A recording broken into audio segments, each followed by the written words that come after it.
तीसरी चीज, परमेश्वर जी के लिए हम चरण पादुकाएं लेकर आए। चाहे आप शूज लेके आ जाइए, चाहे आप जी चप्पल लेके आ जाइए, जैसी भी आपकी स्थिति है, जैसी भी आपकी श्रद्धा है, उस आधार से। और जो साइज है परमपिता परमेश्वर जी के चरण पादुकाओं की, वो 10 नंबर है। तो चरण पादुकाएं जब हम रखेंगे और जब हम उनको नमन करेंगे तो हमारे अंदर एक आधीनी आएगी।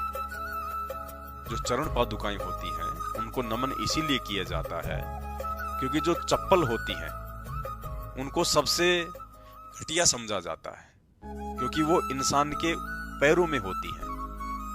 और जो व्यक्ति चप्पल को नमन करे, आम चप्पल को नहीं, अपने गुरुदेव भगवान की चरण पादुकाओं को जो उनको नमन करे, इसका मतलब वो व्यक्ति अपने आप को ये साबित कर रहा है कि मेरे से बड़ा आधीन प्राणी और कोई नहीं है,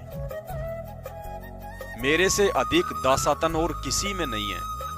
क्योंकि जिसने अपने गुरुदेव भगवान की चरण पादुकाओं को नमन कर दिया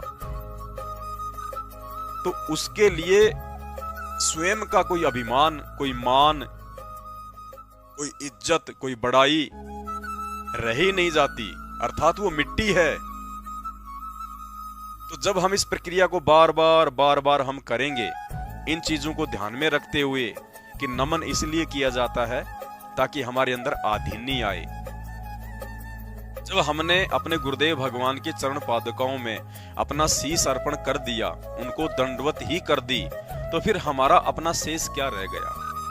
अपना वो मान, अभिमान, वो इज्जत, वो शोहरत, वो दिखावा, वो मान बढ़ाई, सब कुछ गुरुदेव को समर्पित कर दो उनके चरणों में। बिल्कुल कोरे कागज होकर हमने इस भक्ति मार्ग पर दास बनना है। तो उससे आधीनी आएगी और बार बार रिपीट करने से आएगी। इसीलिए परमात्मा ने चरण पादुकाओं को नमन करने की व्यवस्था शुरू करवाई है। तो उससे भी हमारा फायदा है, कोई नुकसान नहीं है।